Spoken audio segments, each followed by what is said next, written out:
Today is January 25th of 2023, and I'm interviewing Robert Curl. My name is Michelle Little.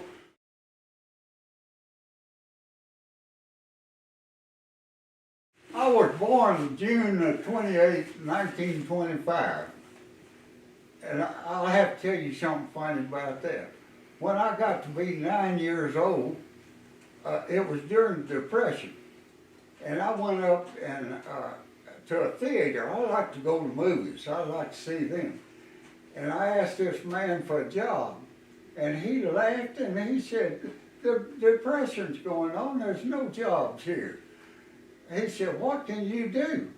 I said, "Well, I could go home and get me an old broom handle and drive a nail in it and sharpen it and pick up paper here." He said, "You can?" I said, "Yes, sir." He said, "What kind of pay do you want?" I said, "See all the movies free." He said, "Son, you got a job." And all the boys were jealous of me. It cost a dime then to go to a movie, but I just walked right on in.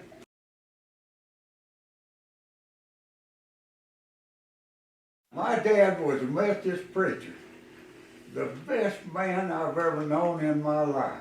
He was a good man. And you know, we moved around a whole lot. In the Methodist church, they moved about every 2 or 3 years. They don't want the congregation to get to honoring the preacher instead of the Lord. So they had a system where they moved them every 2 or 3 years.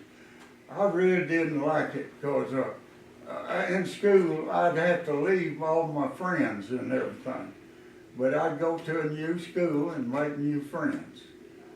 But it was a wonderful life, though. We never did have very much money, but my dad, like I say, was a good man. And I had a wonderful mother, and she died in 1930 when I was 5 years old. And I really missed her. What was her name? What were your parents' names? Her name was Ella Vaughn Curl. And what about your dad? What was his name? You'll never guess. The man that started the Methodist Church was named John Wesley. My daddy was named John Wesley Curl. He was born on Christmas Day in 1879. He was a good man. And where we went, everybody loved him.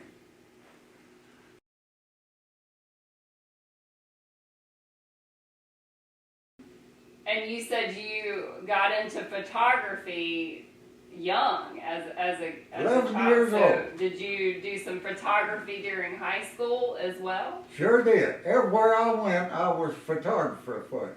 I was a photographer in high school, in college, in the Navy, and I worked later in life for Bruno's Incorporated. I was photographer, I was safety director, but I was photographer. We published a magazine every month, and I took pictures for all that. So what got you interested in it as a child? What do you think drew you to photography? I had, usually at that time, most of the teachers were ladies, but I had one man teacher, and he got talking about, he had a camera that cost $10. I thought, "Whoa, I wish I had a camera like that," but I didn't have $10. But he told me all about photography, and that's when I got interested and sent off for catalogs.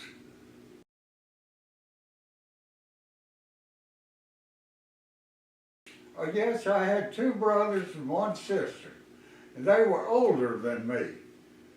I'll have to tell you something funny about that. When I was a little child, I had a goat and had a wagon, and that goat pulled me everywhere. And I had a dog too, and we rode in T-models. And at that time they had a running board on each side. My goat ran on one running board, and my dog on the other one. And one time we went to hunt scaly bark hickory nuts. And it was high up on a hill. And it had big rocks. As soon as we got there, that goat ran up there and got on top of a rock and went, bah! And he looked down there and saw the dog couldn't figure out how to get there. He went down there and butted and showed the dog way up to the top of the hill. Oh, I have to tell you something funny about that T-model. You couldn't go very far in that thing.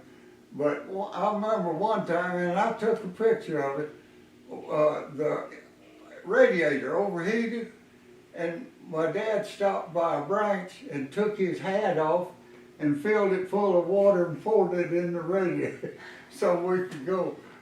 I'll tell you something about funny. At that time, there weren't paved roads everywhere.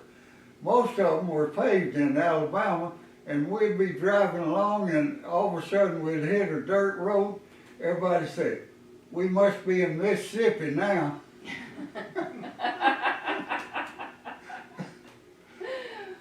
Well, what were your brothers and sisters' names? What were your siblings' names? My youngest brother was named Marvin, and my oldest brother was named Clarence, and Stella was my sister's name.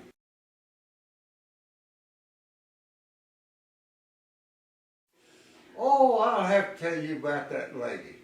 That's the most wonderful lady in this world. Oh, since I said moved to different places, well, they moved us to another church, and we moved on Thursday. Well, I hadn't met anybody in the community. I met some boys. Well, I went to church that Sunday morning, and the most beautiful girl was up at the pulpit giving the devotion.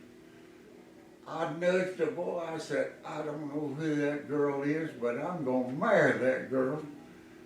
And I didn't know that she was looking at me too. They had a thing at that church called Fireside. After church, all the young people went to a home somewhere and played games and ate refreshments. They had canceled it for that Sunday. I didn't know, but she, after church, went home and called the person in charge of Fireside, said, "If you will have it at your house tonight, I'll furnish refreshments." That's when we met, February the 14th, 1943. And I've loved her every day since. She was a wonderful lady. Just perfect. And tell us her name. Nell Curl. She used, her last name was Spring, and she used Nell Spring Curl.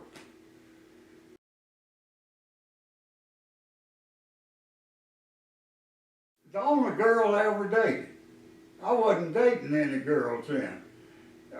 Let's see, at that time, I was 17 and she was 15. She was 2 years younger than me. And I asked her for a date, and sure enough got one.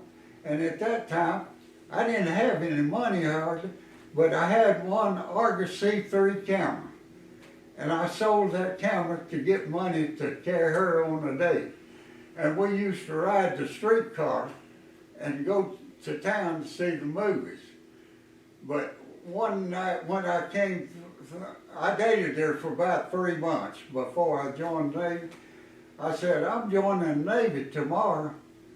I finished high school on Friday night and joined the Navy on Saturday morning. I thought she'd give me a kiss, but she didn't. Surprised the heck out of me. But I think I told her about that female. She saved every letter I wrote, and I got them in a big tin box up there in my room now. And I didn't know, I went through them not long ago, and I happened to pick one up, and it said Bob's first letter when he joined the Navy. She saved every one of them. Most of the boys were dating. None of us had any money, didn't have a car or anything. We had to ride a streetcar anywhere we went. But I was not dating anybody at all. I was real bashful and everything. And in fact, I was scared today. In fact, one night we were playing Fairfield High School, and as soon as we finished the game, going back to shower to clean up, one boy told me, he said, "There's a girl waiting for you out there." You know, I was so scared I went out another door. I did the wrong thing. She was a real nice girl. I should have gone out, but I was scared too. I knew I didn't have any money, couldn't treat her to anything. So you decided to enlist the day after you graduated. Yes, sure did. How did you decide that? I'll have to tell you something funny about that.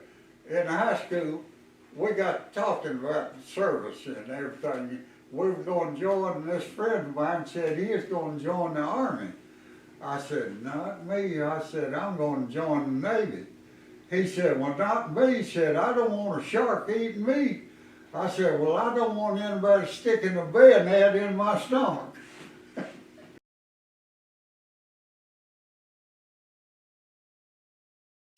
I really loved the Navy, and I really intended to make it a career, but I tell you, they sent me everywhere, and I was never still at all, and I'd see other fellas that stayed permanent at a place. I'd like to have done that. I thought, well, I want to raise a family, and so I didn't join the Navy. I got out as soon as the war was over.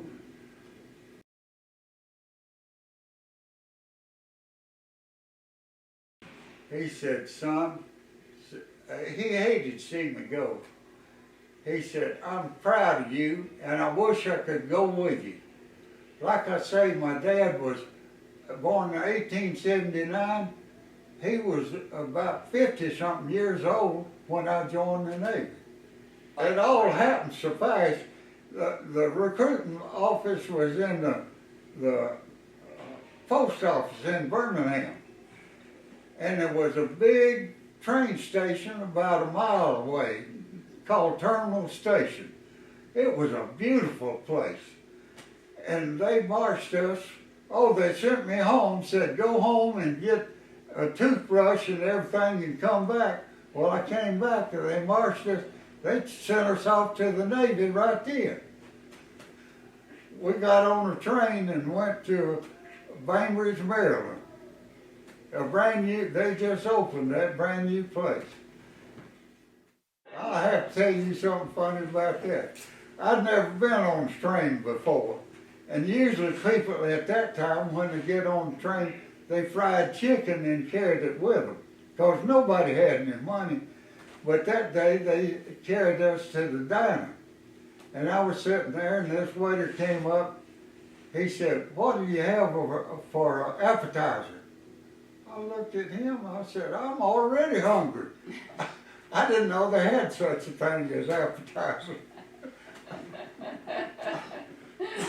Everything was a new experience to me about joining the Navy and going to New York and everything. It was, I'll have to tell you, I was with a bunch of people from up north. And one day they were talking, I thought they were making fun of my father.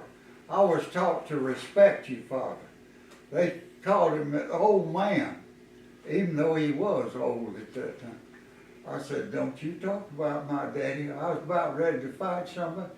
I didn't know that that's what they called their father up north, the old man. He was the old man of the family, and they called him that instead of father, they called him the old man.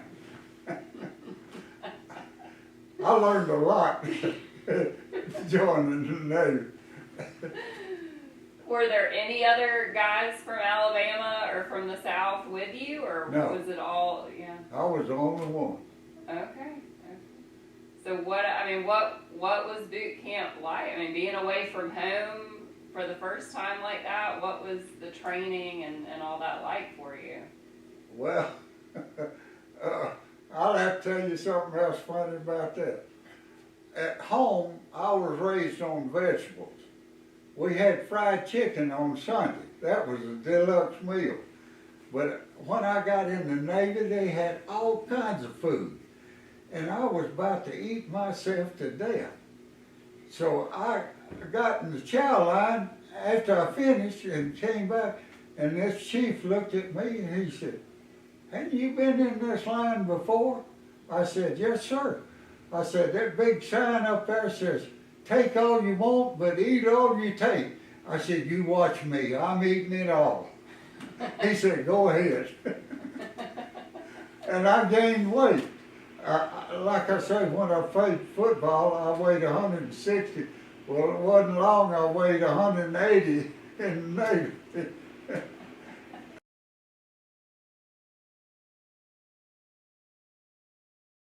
One morning at muster, they said, everybody, the men that made high on general intelligence, step forward.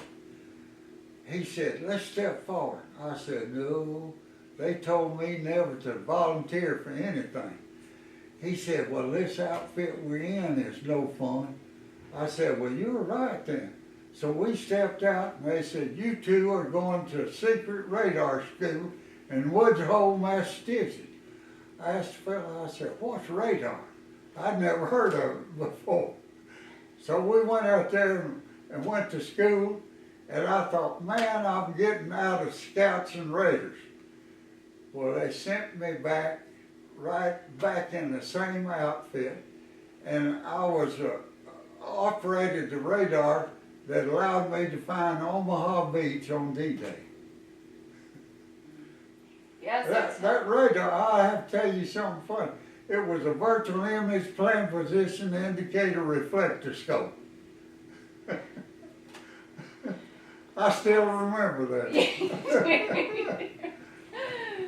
So tell me a little more Oh, about I have to tell you something funny about that. Well, like I say, they sent me to the Royal Naval Academy to learn about the beach in Normandy. And I saw pictures of fortifications, of pillboxes the German had, and they told me, said, there was 12 of us on that boat, and we were all specialists. And they told us that in all probability, we went in before the first wave. And they said, in all probability, you're going to be killed. So I saw all the fortifications, I thought, well, they're right. So I wrote a letter to that mother of mine.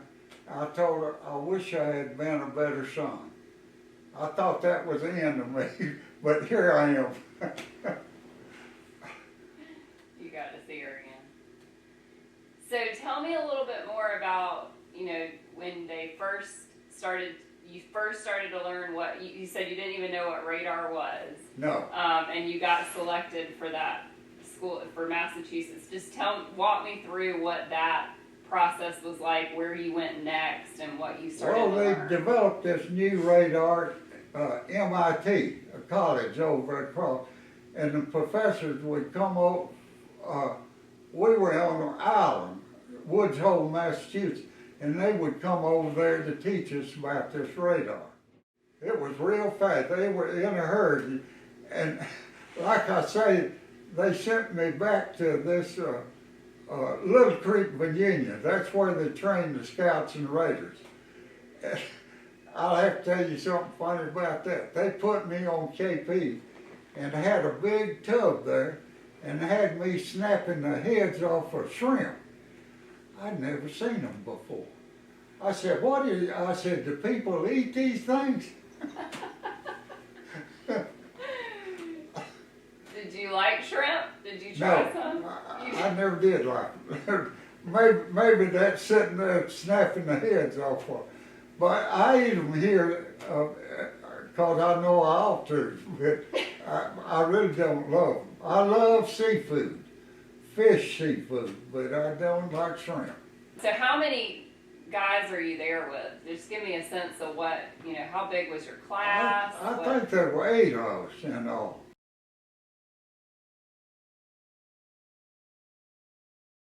And all of us on that boat they built specially, we were scouts and raiders. I have to tell you something funny about that.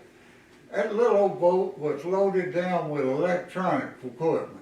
We had more than most ships have because we were going to find the landing place and everything. But there were only 2 bunks on that thing. We had 2 commissioned officers and 12 petty officers. The officers got the bunks.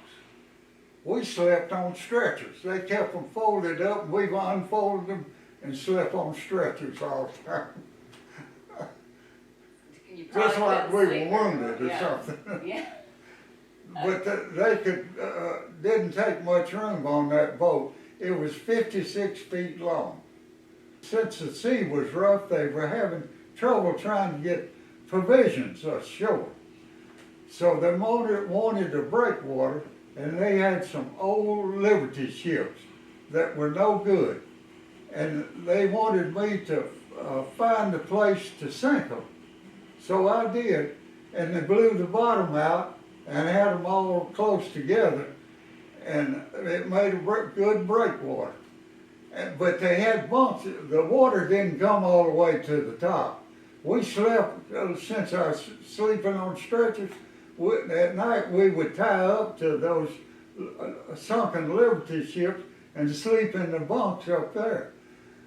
And they would come over, the Germans come over bombing at night, and those ships are sitting on the sand, they'd rot, kind of like that when they dropped the bombs. And we had sunk a battleship, an old battleship that was no good too. And the skipper one night asked me, he said, "Where were you last night?" I said, "I was on that battleship." He said, "What?" I said, "That thing has got steel this thick on there." He said, "I'll be there tonight with you."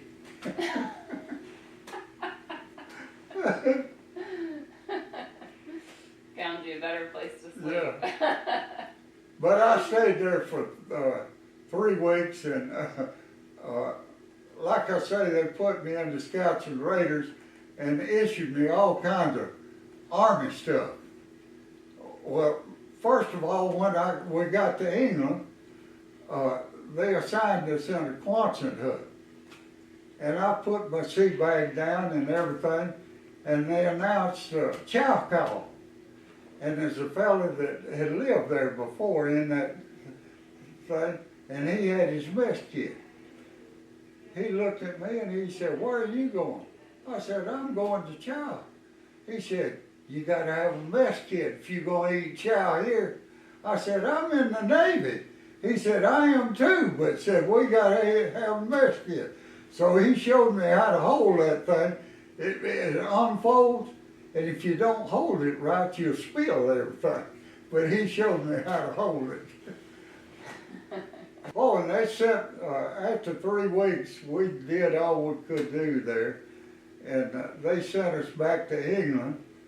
And then they were going to send us to southern France. And they sent us in that little boat. We traveled all up from England, past Portugal and Spain and Gibraltar and everything, into the Mediterranean. And let's see, they sent us to Salerno, and we helped with the invasion there. But most of the time was spent at Naples. And then after that, they sent us north to Corsica and Sardinia, little islands up there. And we went there, and since we were going to have we were close to southern France. Well, all the other ships, when they got ready for the invasion, they came in and followed us in there, and they put something new on our boat for that invasion. They put a smoke generator. And so we went in front of all the waves and laid smoke so the Germans couldn't see them coming in. And I led the first wave in there just like I did in Normandy. Wow. But I wish we'd invaded there first. The water was just as calm as could be, and there weren't pill boxes there, like there were in Normandy. And there not many Germans there, and so the army advanced pretty fast there. And we stayed there for about 3 weeks, and the officers left our boat and would go ashore. And I asked the officer, I said, can we go ashore too? He said, no, you can't. And I said, we were staying there on the boat, and he was going ashore and seeing everything. And I told this friend of mine, I said, let's go ashore. And the boat came by, and we got on that boat and went ashore. You know, we hitchhiked all the way to a city that they had taken over. We were trying to get Leon's. We called it Lines.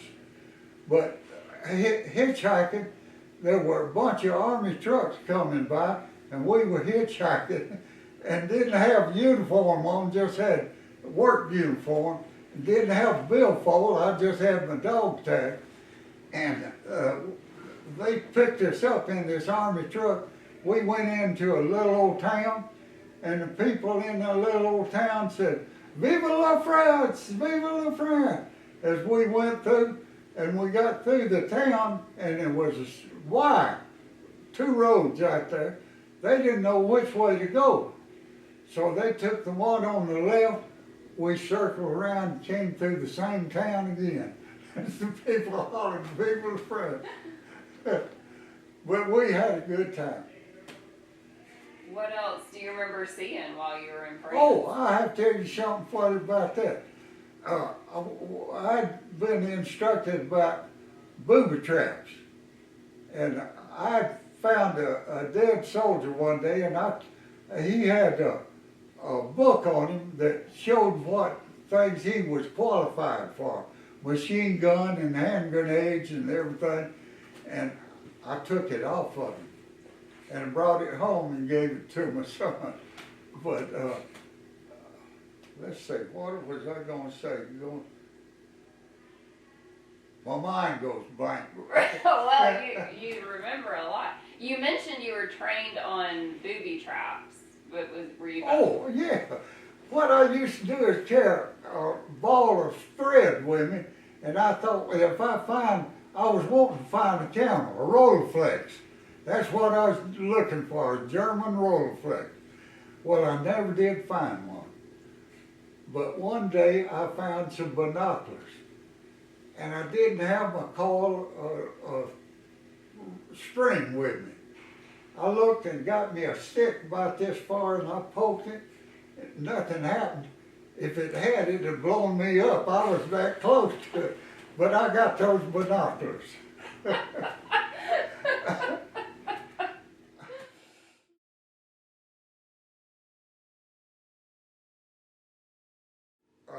I went to this camera store, and I told the man I wanted to buy a new camera.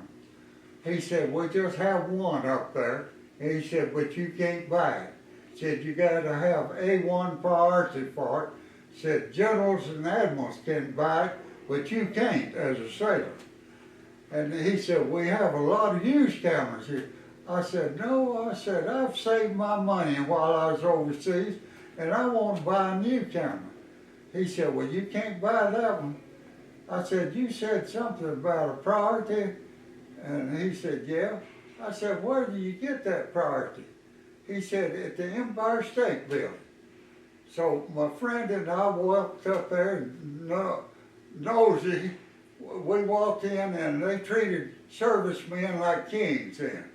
And this head man was in his office standing next to his secretary when we walked in. He said, you fellas come on in." He said, "Where you been?" I said, "We led the first wave in on D-Day." He said, "You did?" He said, "Come in and tell me about it." So he carried us in his office, and we talked about it a while. After a while, we got through, and he said, "Were you ever in Plymouth, England?" I said, "Yes, sir, that was our home port." He said, "My daughter was in the Red Cross in Plymouth, England." and he started reaching for his billfold to get a picture, and as soon as he did, I said, that's her. I said, Mo, look here. I said, that's the girl that gave us donuts every Wednesday. When I just said that, he was glad somebody had seen his daughter. He said, what kind of priority did you want? And he gave me priority, and I went back and bought that camera. And that camera now is on display at the World War II Museum in New Orleans. I donated it to them.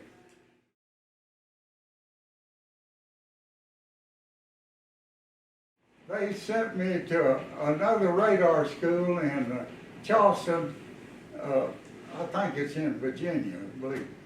Well, they were building a brand new rocket ship there. They were designing it with gyro control rockets. As the ship moved, the rocket stayed set. And they had never used that ship. It was a LSMR rocket ship. And they put me on that doggone thing and sent me through the Panama Canal out into the Pacific. We were going to invade Japan, and I was out there, let's see, close to Eniwetok, and we were getting ready to invade Japan when they dropped the bomb.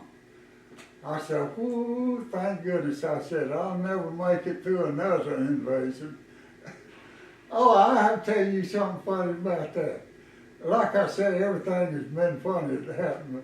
I went ashore there in one of the islands, and a Japanese girl was cutting my hair. And she was giving me a deluxe haircut. And I was back going back to sleep while she was cutting. All of a sudden I woke up and there's fire going all around my head. I thought, she trying to set me on fire. I'd never heard of a singe haircut. That's a deluxe haircut. And she was singeing the ends of my hair. Oh. But I thought she was trying to kill me. So you did spend some time in Japan. You did go on to Japan. No, I didn't. You didn't, okay. They told us to turn around and go back to Honolulu. Okay. So we went there and stayed a little while, and then they were going to decommission that ship. And they were going to send us to Bremerton, Washington. And they came an order one day and told us to dump all the ammunition we had overboard. Well, that's an all-hands job, no matter what rating you. I was second-class petty officer. I was leading petty officer then. And I thought, dadgum, I don't want to get into that. I was goof off most of the time in the Navy. And I went to the skipper and I told him, like I said a while ago, I said, Skipper, the virtual image plan position indicator reflector scope is broke. He said, you fix it. I said, yes, sir. I went in there and sat by that radar while everybody was dumping ammunition overboard.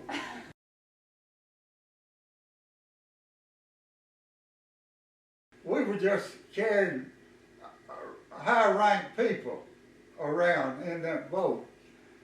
And one day, Ernie Powell, the most famous war correspondent there was, he was on our boat, and he didn't go ashore on the first day. But on the second day, he went ashore, and he saw like all those bodies there, and he wrote about it. And he sent the report in. They censored it, wouldn't let it go in, because they didn't want the people back in the United States to know how bad it was there. So that day when he typed his letter, at that time, to make a copy, you had a carbon copy and onion skin paper. And when he typed that, and he pulled, and he had that onion skin paper in his typewriter, and he said, they censored my report. He said, it'll never be seen by anybody. And he started get that onion skin paper, that copy. I said, what are you going to do with that? He said, throw it away. I said, can I have it? He said, yeah.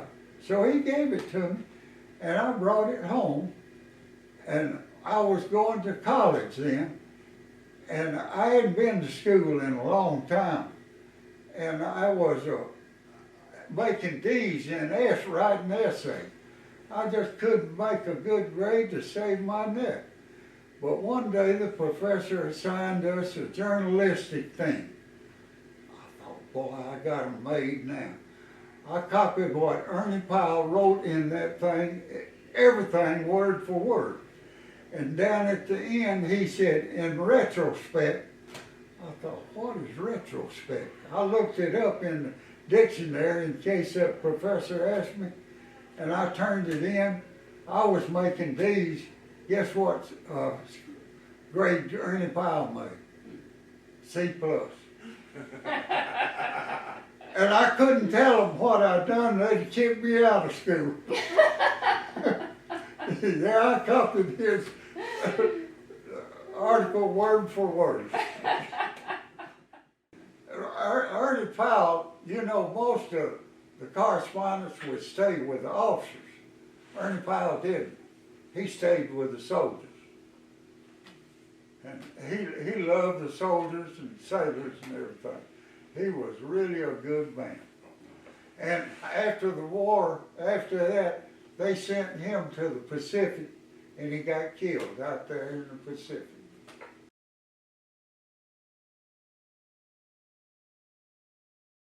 We were up there, after we were supposed to sit there and lead all the waves in.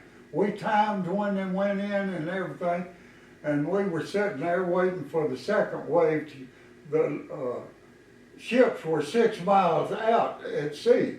The destroyers and ships that carried all the soldiers.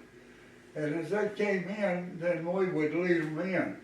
They were shooting at us from the pillboxes, German 88s, and we kept dodging around, trying to move around, stay pretty close to the same place.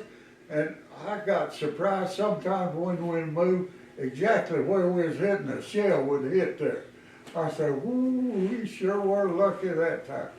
And I looked back behind us, and I saw 2 ships that were flying the flag upside down.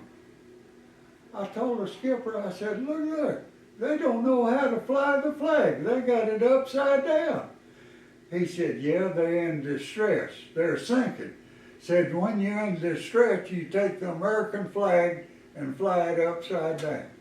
I learned a lesson that day. I didn't know that. But early that morning, as destroyers, they were staying about 3 miles back. As one came in, they saw these pillboxes, battleships were here. The concrete was 6 foot thick, reinforced concrete. It was strong. And when the battleships were hit, just a chip of that concrete would chip off. And they had an opening there where they had the guns. The only way you could get to them is through that opening. Well, a destroyer that morning back in, they had 5-inch destroyer turrets on the front and the back. I said, look there. I said, he's as close as we are. I said, he's going to run aground. He backed in and hit that inside that German 88 and knocked the one out that was giving us trouble. I said, whoo, thank goodness. But I thought sure he was going to run aground. Oh, since I said that, these big LSTs, they carried a lot of soldiers and a lot of tanks and everything. They came in, had to come in at high tide, and then they will open the door. Well, if they didn't get unloaded before the tide went out, they got stuck there on the sand. You'll never guess how many ships, how many sea-carrying stuff there was that morning. How many? 6,000. I didn't know. Oh, and I think I showed you a picture of barrage balloons. In England, they had barrage balloons that lit up at night with a steel cable. When the Germans would come, if they dove down close, it would cut the wings off. But every ship that was in the invasion that day had a barrage balloon tied to the front of them. But that afternoon, 2 German planes came in strafing, and I said, look there. And I said, they gonna hit? They did not hit a single one of those. And they didn't come back. They strafed that one time, and that's all they did.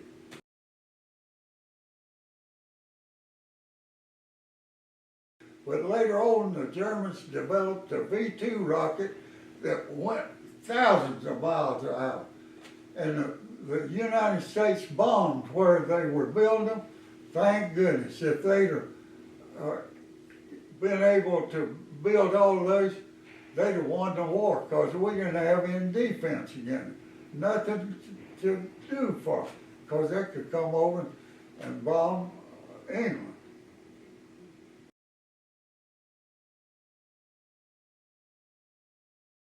I wish they knew how horrible war is.